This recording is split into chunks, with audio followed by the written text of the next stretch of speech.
چیونٹی کے نام پر اللہ نے سورت رکھ دی. پیچھے میں آپ کو بہت ساری سورتوں کے نام یاد کرا آیا ہوں. ایک سورہ نحل بھی ہم نے پڑھی تھی.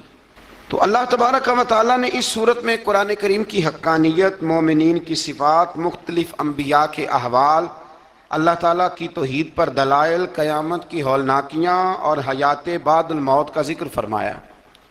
اس سورت کی ابتدائی آیات میں ایک بار پھر حضرت موسیٰ علیہ السلام کے احوال اور معجزات کا بیان ہے. آیت نمبر 16 سے سلیمان علیہ السلام کا ذکر ہے. وہ داؤد علیہ السلام کے وارث تھے، بیٹے تھے، اور انہیں پرندوں کی بولیاں سکھائی گئیں. جنات اور انسانوں کے لشکر کا ایک فوجی ڈسپلن کے ساتھ ان کے پاس حاضر رہتے تھے.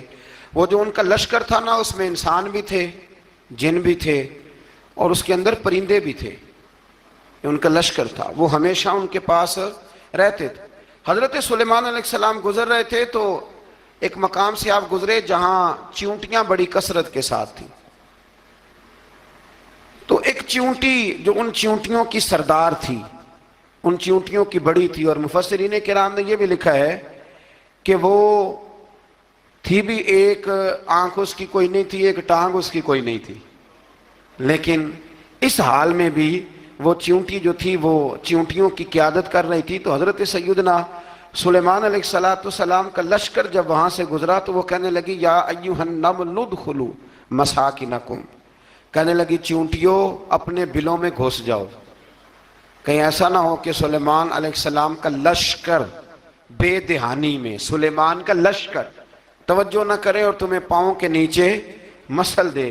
لہذا اس طرح کرو کہ تم اپنے اپنے بلوں میں گھس جاؤ. حضرت سلیمان ابھی 3 میل دور تھے. تمام مفسرین نے لکھا ہے 3 میل دور تھے. تو وہاں سے چیونٹی بول لی تو قرآن کہتا ہے کہ حضرت سلیمان اس کی بات سن کے ہنس پڑے. فتبسم ضاحکا، آپ اس کی بات سن کے ہنس پڑے کہ دیکھو یہ چیونٹی کیا کہہ رہی ہے. ذرا غور کرنا بات پر کہ حضرت سلیمان 3 میل دور فاصلے پر چیونٹی کی بات بھی سن لیتے. مولوی نے قرآن کی آیت پکی یاد کر لی، انا بشر مثلکم. کہتا ہے حضور نے کہا میں تمہاری طرح کا بشر ہوں. نبی ہماری طرح ہوتے ہیں جی. تو وہ تو 3 میل دور چیونٹی کی آواز سن لیتے تھے. اس کے کان میں چیونٹی رکھو بلا، اسے کہو کہ بتا بلا کیا کہتی ہے. کچھ بتائے گا پھر دوڑ لگا دے گا شاید.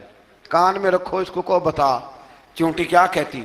اور اگر یہ لفظ نہ ہوتے قرآن کے کہ جب انہوں نے سنا تو ہنس پڑے، یہ جملے نہ ہوتے تو شاید اس کو بھی نہ مانتے. لیکن حضرت سلیمان نے سنی چیونٹی کی بات. اور اب اگلی بات کہنے لگا ہوں. بڑے خوبصورت لفظ لکھے ہیں مفسرین نے. فرماتے ہیں دیکھو ایک چیونٹی نے ایک جملہ بول کے، ایک چیونٹی نے ایک جملہ بول کے اپنے قبیلے کی خیر خواہی کی تو رب نے اس کا جملہ بھی قرآن میں بیان فرما دیا. تو جو ساری زندگی لوگوں کو جملے بول بول کے کہے رب رسول کی طرف آ جاؤ، تو اللہ قیامت میں اس کی بات کو قائم نہیں فرمائے گا. جو بھی کسی کی خیر خواہی کرے وہ ایک جملہ بول کے کرے، اور ہو بھی چیونٹی. تو اگر اللہ اس کا ذکر قرآن میں باقی رکھتا ہے تو میں اور آپ اگر کسی کی خیر خواہی کریں گے تو انشاءاللہ ذکر باقی رہے گا. شرط یہ ہے کہ کریں خیر خواہی. خیر خواہی کرو کسی کی، ایک جملہ بول کے بھی کرو. چیونٹی بھی ہو تو اللہ قرآن میں ذکر باقی فرما دیتا ہے. تو اللہ تبارک و تعالیٰ نے اس بات کا ذکر قرآن مجید میں فرمایا. اس پر کئی کچھ لکھا ہے. اسی طرح سے ایک بات اور لکھی ہے ہمارے مفسرین نے کہ حضرت سلیمان ایک دن اسی طرح نکلے. قحط پڑ گیا تھا، بارش نہیں ہوتی تھی. تو حضرت سلیمان باہر میدان میں نکلے دعا کرنے کے لیے، خشک سالی تھی. تو جب آپ گئے تو ایک چیونٹی اپنے پر پھیلا کے دعا مانگ رہی تھی. تو رب کریم نے فرمایا سلیمان آپ واپس چلے جائیں، بارش آ جائے گی پر آئے گی چیونٹی کی دعا پہ. تو حضرت سلیمان نے عرض کی مولا میں بھی تو اتنا لشکر لے کے آیا ہوں نا، تو چلو ہمیں بھی دعا کر لینے دے. تو چیونٹی کی دعا پہ برسا دینا پر دعا کر لینے دے. فرمایا نہیں آپ واپس جائیں، دعا نہ مانگیں. یا اللہ کیوں؟ فرمایا چیونٹی کا دل ٹوٹ جائے گا، وہ تو کہے گی کہ یہ سلیمان کی لشکر دعا پہ پھر بارش آئی ہے. تو آپ نہ کریں تاکہ اس کے دل میں یہ بات رہے کہ نہیں میرے رب نے میری دعا پہ بارش فرمائی. آپ جائیں، آج بارش آئے گی پر آئے گی چیونٹی کی دعا پہ. تو جو چیونٹی بارش کی دعا کرے قوم کے لیے، اللہ اگر اس کا ذکر قائم رکھتا ہے تو جو اپنی قوم کے لیے ہدایت کی دعا کرے اور کبھی کبھی گردن جھکا کے دیکھا کرو کہ دل میں رسول اللہ کی امت کا درد کتنا ہے. اگر کہیں حضور کی امت کا درد ہے تو پھر انشاءاللہ ذکر قیامت تک باقی رہے گا. پھر انشاءاللہ قیامت تک آنے والی نسلیں بھی آپ کا ذکر کریں گی اگر حضور کی امت کا درد سینے میں موجود ہے. اسی طرح سے پھر حضرت سلیمان کے لشکر میں نا ایک ہدہد نامی پرندہ بھی تھا. لشکر کا کارکن تھا پرندہ. ہدہد غائب تھا تو حضرت سلیمان کہنے لگا کدھر گیا وہ ہدہد؟ نظر نہ آ جایا سخت سزا دوں گا. یہاں تو کوئی اچھی خبر لائے گا. چونکہ وہ ہدہد پرندہ جاتا تھا تو خبریں لا کے دیتا تھا ورنہ سزا دوں گا. اتنی دیر میں ہدہد بھی آ گیا. تو یہ پرندے جو کارکن ہوتے ہیں بڑے سیانے ہوتے ہیں. کبھی بندہ ناراض ہو تو صحیح خبریں لے آتے ہیں. تو صحیح خبر لے کے آ گیا. آتے ہی آ کے بیٹھا تو اس نے حضرت سلیمان علیہ السلام نے کہا کہاں تھے؟ عرض کرنے لگا حضور میں ملک سبا گیا تھا. وہاں ایک عورت حکمرانی کرتی ہے, اس کا نام بلقیس ہے. بہت بڑے تخت پہ بیٹھتی ہے. 80 گز اس کا تخت لمبا ہے, 40 گز چوڑا ہے, اور شاید 80 مان کے 80 ٹن اس کا وزن ہے. تو حضور وہ سورج کو پوچھتے ہیں. تو حضرت سلیمان نے فوراً خط لکھا, فرمایا جا کے اسے میرا خط دے دو کہ یہاں تو کلمہ پڑھ کے ہماری فرما بردار بن جائے ورنہ تیار ہو جائے. جو اللہ کے غیر کو پوچھتے ہیں ہم ان کے خلاف جنگ کریں گے. وہ جب لے کے گئے نا خط, یہ حدود گیا تو وہ میٹنگ کر رہی تھی, اس کے وزیر مشیر سارے بیٹھے تھے. اس نے جا کے خط پھینک دیا ملکہ بلقیس کی جھولی میں. اس نے خط پڑھا تو ڈر گئی. وزیروں کو بلایا. حضرت سلیمان, قرآن کہتا ہے حضرت سلیمان نے کہا تھا خط پھینک کے نا تو سائڈ پہ ہو کے سننا وہ کیا کہتے ہیں. بندوں کے لیے منع ہے, پرندوں کے لیے جائز ہے. بندوں کے لیے منع ہے سائڈ پہ ہو کے سننا. ہاں جس کی جاسوسی کی ڈیوٹی ہو, کفر کی جاسوسی کی, اس بندے کے لیے بھی جائز ہے. تو یہاں ایک تو وہ پرندے تھے, دوسرا کفر کی جاسوسی کر رہے تھے. سائڈ پہ ہو کے سننے لگے تو ملکہ بلقیس کہنے لگی اب کیا کرنا ہے, یہ خط آیا ہے. تو وہ کہنے لگے ہم تیار ہیں, آپ حکم کریں, ہم لڑنے کو تیار ہیں, لڑیں گے. وہ کہنے لگی نہیں تیزی نہ دکھاؤ. قرآن مجید کہتا ہے کہ وہ کہنے لگی جب لڑائیاں ہوتی ہیں تو شہر تباہ ہوتے ہیں, ملک کھنڈر بن جاتے ہیں, لڑائی مسئلے کا حل نہیں ہے. انہوں نے کہا کہ میں نبی ہوں. تو ایک دفعہ آزما لیتے ہیں کہ نبی ہیں کہ نہیں, معاذ اللہ آزما لیتے ہیں. کہا کیسے؟ کہنے لگی تحفے تحائف بھیجتے ہیں. اگر مال پر دل للچا گیا تو پھر نبی نہیں بادشاہ ہے, اور اگر مال پر دل للچایا نہ تو پھر اللہ کے کامل بندے. یہ فرق اس نے اس وقت بیان کیا. اس نے 500 کنیزیں, 500 غلام, بڑے شاندار لباس پہنا کے, 500 گھوڑا بڑا تگڑا, اس کے اوپر مال و اسباب رکھ کے تیاری کرا کے حضرت سلیمان کی طرف بھیجا. ہدہد پہلے سے خبر لے کے آ گیا. حضور اس نے یہ پروگرام بنایا ہے. وہ جب آیا سارا کچھ تو حضرت سلیمان دیکھ کے جلال میں آ گئے. فرمانے لگے اسے جا کے کہہ دو تو مجھے کیا تحفے بھیجے گی, میرے رب نے مجھے مالا مال فرمایا ہوا ہے, انہیں مالا مال کیا میرے مالک نے. جا اسے جا کے کہہ تو کیا تحفے دے گی. جب رب دیتا ہے تو پھر کوئی کمی نہ وہ نہیں چھوڑتا. بندے کیا دے سکتے ہیں, بندے تو بیچارے 10 دے کے تو 10 دن ان کی آنکھیں نہیں کھلتی. فرمایا مجھے اللہ نے جو دیا ہے کیا بات ہے اس کے دینے کی.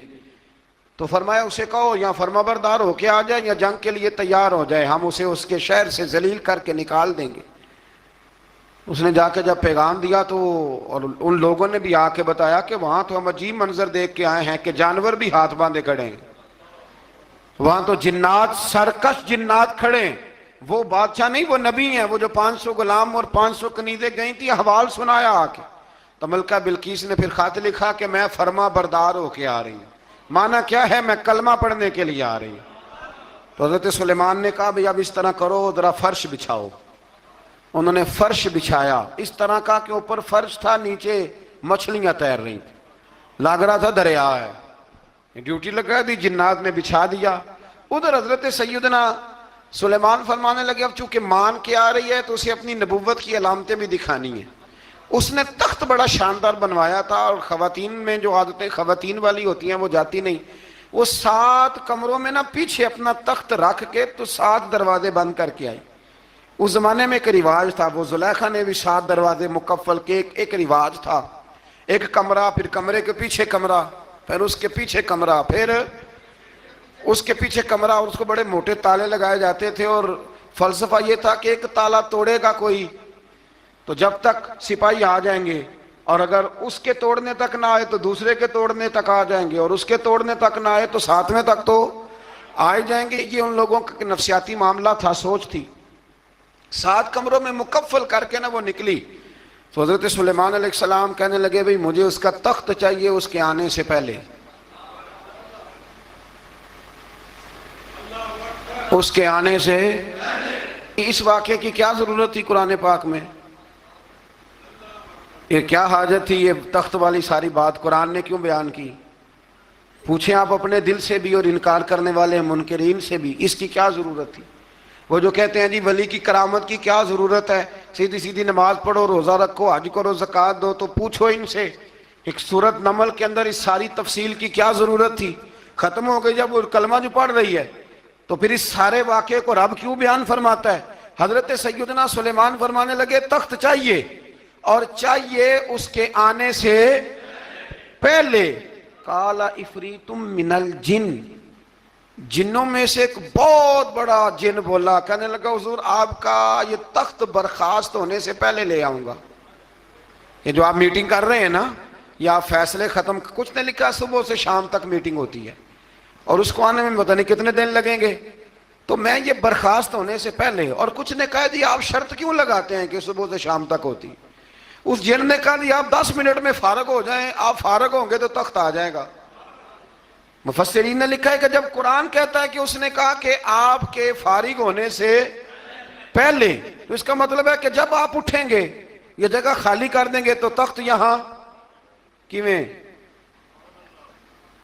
ہزاروں میل کا فاصلہ ہے، آ جائے گا، پر ہوائی جہاز پہ کارگو کرا کے، جی DHL کے ذریعے کیسے آئے گا؟ وہ آئے گا تو بس آئے گا۔ تو حضرت سلیمان کی تو بادشاہت تھی نا زمانے پہ، فرمانے لگے نہیں نہیں تو لیٹ ہے، تو لیٹ ہے، تو ہمیں جانتا ہی نہیں ہے، تو سٹ تے پکھڑا کوار گندل، اسی اور بھی بوٹیاں جاننے ہاں، یہ تو لیٹ ہے، ابھی ہماری طاقت اس سے زیادہ ہے۔ بڑی کمال بات لکھی ہے لکھنے والوں نے۔ ایک مفسر نے لکھا ہے کہ ابھی حضرت سلیمان نے غلاموں سے منگوایا ہے، اپنی بات کوئی نہیں کی، یہ حال ہے ان کے غلاموں کا، تو سردار کا عالم کیا ہوگا؟ حضرت سلیمان کہنے لگے بھی جلدی جائیے۔ قال الذی عنده علم من الکتاب انا آتیک بہ قبل ان یرتد الیک طرفک، تو اٹھا ان میں سے وہ جس کے پاس کتاب میں سے علم تھا، ساری کتاب کا بھی نہیں، علم من الکتاب، کتاب، وہ اٹھے جن کے پاس کتاب میں سے علم تھا، تو وہ اٹھ کے کہنے لگے حضور میں لے آؤں گا، کب؟ آپ کے آنکھ جھپکنے سے، نہیں آنکھ جھپکنے سے، بندہ تھا جن تھا؟ جن کی تو بات مانی نہیں انہوں نے، کیا کہا؟ آنکھ جھپکنے سے، میں آنکھ جھپکنے سے پہلے لے آؤں گا۔ تو حضرت سلیمان کہنے لگے تو ٹھیک ہے چل لا، پھر لا، پھر آنکھ جھپکنے سے، بڑے ہی نادان نہیں، پھر غصہ نہیں آتا ان پہ، پھر غصہ نہیں آتا۔ میرے شیخ کامل، مرشد اکمل، شیخ بحر و بار، حضور غوث پاک جیلانی، حضرت غوث اعظم یوں کر کے شاگردوں کو، مریدوں کو سبق پڑھا رہے تھے، پڑھاتے پڑھاتے ہاتھ آگے کیا، اور جب ہاتھ واپس آیا تو بھیگ گیا تھا سارا۔ تو شاگرد کہنے لگے حضور یہ کیا ہے؟ فرمایا تمہیں نہیں سمجھ آئے گی، چھوڑو تمہارے والی بات نہیں، خاصاں دی گلامہ آگے نہیں مناسب کرنی، رہنے دو تم۔ کچھ وقت گزرا تو کچھ لوگ آ گئے، ابھی کلاس ختم نہیں ہوئی تھی، کپڑے بھیگے ہوئے ہو، وہ شاگرد پہلے ہی منتظر تھے، کہا تمہیں کیا ہوا؟ کہنے لگے دریا میں جا رہے تھے، اچانک ہچکولیں آنے لگے، تو ہم نے کوئی کسی بے عمل کا بازو تو نہیں نہ تھاما، ہم غوث اعظم کے ماننے والے ہیں، تو دریا میں کہا یا شیخ عبد القادر جیلانی شیئا للہ، اللہ کے راستے میں مدد کرو، تو کہنے لگے بس ایک ہاتھ ہی آیا ہے، اور یوں کشتی کھینچ کے باہر نکالی ہے. تو اب وہ شاگرد سارے چپ کر گئے, کہنے لگے جواب کیوں نہیں دیتے؟ انہوں نے کہا تم نے ہاتھ دیکھا ہے پہنچتا ہوا, اور ہم نے ہاتھ دیکھا یہاں سے جاتا ہوا. تم نے پہنچتا ہوا دیکھا ہے تو ہم نے. حضرت بہاؤالحق نقشبند بخاری, ان کی ایک مریدنی تھی, اوپر چبارے پہ کسی نے اس کی عزت پہ ہاتھ ڈالا, چبارے پہ اوپر والی منزل پہ. اس مریدنی نے اپنی عزت بچانے کے لیے چھلانگ لگا دی. جب وہ نیچے گر رہی تھی تو حضرت بہاؤالحق نقشبند بخاری پہنچ گئے. نیچے کوئی ایسا بندوبست کر دیا, کوئی چارپائی بچھا دی, کوئی ایسا جس پہ وہ آ کے آرام سے گری اور بچ گئی. حضرت صاحب کی طرف دیکھ کے کہنے لگی حضور آپ کب آئے؟ فرمانے لگے پتر جب تو چبارے سے چلی تھی تب میں بخارے سے چلا تھا. جب تو چبارے سے چلی تھی نا تب میں بخارے سے چلا تھا, اور تیرے نیچے آنے تک میں بھی پہنچ گیا ہوں. میں بھی مالیدہ کم راکھی کرنا, پھل کچے ہون یا پکے, اے پیر مریداں دے سر تے ہی رہندا ہے. اے جھوٹے ہون یا سچے, یہ پکی غلامی کریں یا کچی کریں, پیر کی بھی مجبوری ہوتی ہے. کیا کریں, پیر مریداں دے سر تے ہی رہندا ہے. اے جھوٹے ہون یا سچے, کیا کیا جا سکتا ہے؟ دیکھیں نا, نافرمان بیٹے کا بھی تو جائیداد میں حصہ ہوتا ہے نا. نافرمان بھی ہو تو جائیداد میں حصہ تو, چلو باپ ناراض رہے گا تو اللہ ناراض رہے گا, بات الگ ہے, پر جائیداد کا حقدار تو ہے نا, چاہے نافرمان ہی ہے. پیر مریداں دے سر تے ہی رہندا ہے. اے جھوٹے ہون یا. پھر وہ تخت آ گیا تو حضرت سلیمان سے پوچھا یہ کیا ہے؟ قال ھذا من فضل ربی. فرمانے لگے کچھ بھی نہیں. حضرت سلیمان کہنے لگے یہ میرے رب کا فضل ہے. شاید سب مفسرین نے بڑی بڑی باتیں کی ہوں, پر یہاں ایک قاضی ثناء اللہ پانی پتی رحمت اللہ علیہ کا فقرہ میں پڑھ رہا تھا, بڑا مزہ آ رہا تھا. قاضی صاحب فرمانے لگے اس آیت پہ, قاضی صاحب کہتے ہیں جن پر نرا فضل تھا, ھذا من فضل ربی, نرا فضل. فرمایا ان کی تو اتنی طاقت ہے کہ وہ ہزاروں میل دور سے 80 گز لمبا 80 گز چوڑا تخت آنکھ جھپکنے سے پہلے لے آتے ہیں, اور جن کے بارے میں اللہ فرماتے ہیں بشر المؤمنین بِأَنَّ لَهُم مِّنَ اللَّهِ فَضْلًا كَبِيرًا. فرمایا محبوب اپنے غلاموں کو خوشخبری دے دیں, باقیوں پہ نرا فضل تھا, ان پر تو فضل کبیر ہے, ان پر تو بڑا ہی فضل ہے اللہ کا. تو فرمایا جن پر فضل کبیر ہو, ایک نہیں, اس پر میں بڑے دلائل دے سکتا ہوں. کرامات اولیاء پر میں بڑے ہی دلائل دے سکتا ہوں, بڑے. غوث اعظم رضی اللہ تعالیٰ عنہ کے پاس بادشاہ آیا تو کہنے لگا پیر تب مانوں گا جب سیب کھلائیں گے. سیب کا موسم ہی نہیں تھا. تو حضرت صاحب آتے ہی اسے کہنے لگے اب تو میری ولایت کو سیبوں پہ تو نہ تول, اب سیب کھلائے تو ولی, یا نہ کھلائے تو ولی کوئی نہیں, یہ تو اب میری ولایت کو سیبوں پہ تو نہ تول. تو حضرت صاحب نے یوں ہاتھ اٹھایا تو اللہ نے 2 سیب عطا فرمائے. تو وہاں جملہ ہے حضور غوث اعظم کا, فرمانے لگے اگر اللہ حضرت مریم سلام اللہ جو بنی اسرائیل کی ولیہ ہیں, ولی ہے نا, وہ نبی تو نہیں نا, عورت نبی نہیں ہو سکتی. فرمایا اگر اللہ انہیں بغیر موسم کے پھل دے سکتا ہے, میں تو محمد عربی کا نوکر ہوں. فرمایا اب نہ 2 سیب آئے تھے, تو وہ کہنے لگا میرے تو دل میں 1 سیب تھا نا, تو حضور غوث اعظم نے نا 1 سیب مجھے دیا, 1 میں نے کھایا تو 1 غوث پاک کھانے لگے. کہتے ہیں میں نے منہ میں رکھا, ذرا ترش تھا, تو میرے چہرے کا وہ رنگ دیکھ کے نا, اثر دیکھ کے کہ تلخی محسوس, تو غوث اعظم کہنے لگے میرے والا کھا. تو 1 انہوں نے کاٹ کے ٹکڑا دیا, کہتے کھایا تو بڑا میٹھا تھا. تو میں نے کہا حضور آئے تو دونوں ہی غیب سے ہیں, تو آپ کے والا میٹھا ہے, میرے والا کڑوا ہے. تو آپ فرمانے لگے آئے تو دونوں غیب سے تھے, پر ایک کو ذرا ظالم کے ہاتھ لگ گئے ہیں نا, اس کو تنبیہ بھی کر دی کہ ظلم سے باز آ جا, تنبیہ بھی کر دی. فرمایا ہاتھ ظالم کے لگ گئے اس لیے ترش ہو گیا, سیانا بن. 1 نہیں 20 درجنوں. لیکن پتہ نہیں کیوں لوگ اڑ گئے, پتہ نہیں کیوں کڑ کے آ گئے کرامت اولیاء کے معاملے میں. بالکل, اور پھر کسی حدیث میں یہ نہیں آیا کہ اس زمانے میں ولی ہوں گے تو اس زمانے میں ولی نہیں ہوں گے. حضور نے فرمایا میری امت کبھی گمراہی پر جمع نہیں ہوگی. اقبال کہتے ہیں اولیاء کیا ہوتے ہیں, اولیاء کیا ہیں, جواسیس القلوب. اقبال کہتا ہے ولی کا بہت بڑا ولی تم نے دیکھنا ہو تو اسے دیکھو جو تیرے دل کا جاسوس ہے. چلو یہ مشکل بات ہے, میں نہیں چھیڑتا, لیکن جو تیرے وہ جاسوسی کرتا ہے, پر کرتا ہے تیرے دل کی, وہ تیرے دل کا جاسوس ہوتا ہے ولی. اور اس پر حضور کی حدیث ہے, فرمایا اس کی فراست قلبی سے ڈر, یہ اللہ کے نور سے دیکھتا ہے. ڈر اس کی فراست قلبی سے، اللہ توفیق عطا فرمائے۔ بارہ اس ولی کا نام تھا آصف بن برخیہ۔ آصف بن برخیہ جی حضرت سلیمان کے وزیر تھے۔ وہ آئی ملکہ بلقیس، اور جب وہ آئی نا تو اس نے دیکھا کہ یہ تو آگے سامنے حضرت سلیمان بیٹھے ہیں، اور جو رستہ ہے نا درمیان میں وہ فرش ہے کہ دریا ہے سمجھ نہیں آ رہی، تو اس نے نا اپنا یوں کر کے اوپر کپڑا اٹھانا شروع کر دیا کہ نیچے پانی ہے، تو حضرت سلیمان کہنے لگے چلتی آ، نیچے کچھ بھی نہیں۔ اس نے پیر رکھا، نیچے مچھلیاں بھی تیرتی جا رہی تھی۔ حضرت سلیمان علیہ السلام، آج بھی اللہ نے توفیق دیا نا، لوگوں نے اس طرح کی تعمیرات بعد میں کی ہیں، لیکن اس کے موجد، اس کے پہلے بنانے والے حضرت سلیمان ہیں اللہ کی دی ہوئی توفیق سے۔ تو وہ ملکہ آپ کے پاس آئی، پھر وہ آپ کی فرما بردار ہو گئی، اور بعد مفسرین نے یہ لکھا ہے کہ اس نے جب کلمہ پڑھا تو پھر اس کا نکاح بھی حضرت سلیمان سے ہوا، یہ بھی بعض لوگوں نے لکھا۔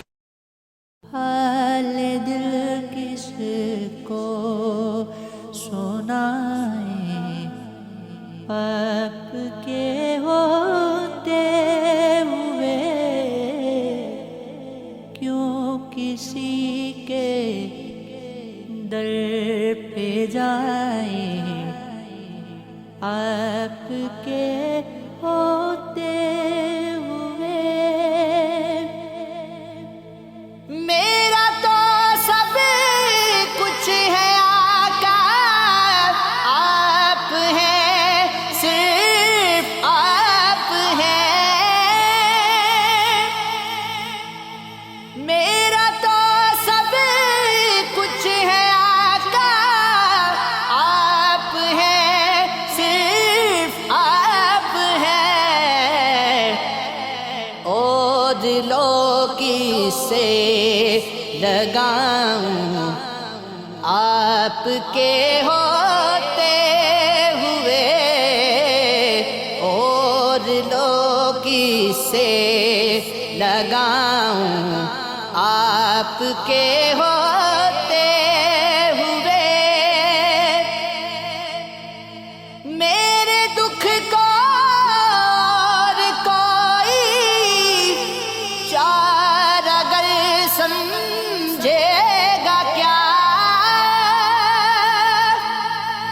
میرے دکھ کو اور کوئی چار اگر سمجھے گا کیا، زخم دل کس کو دکھائیں، آپ کے ہوتے ہوئے، زخم دل کس کو دکھائیں، آپ کے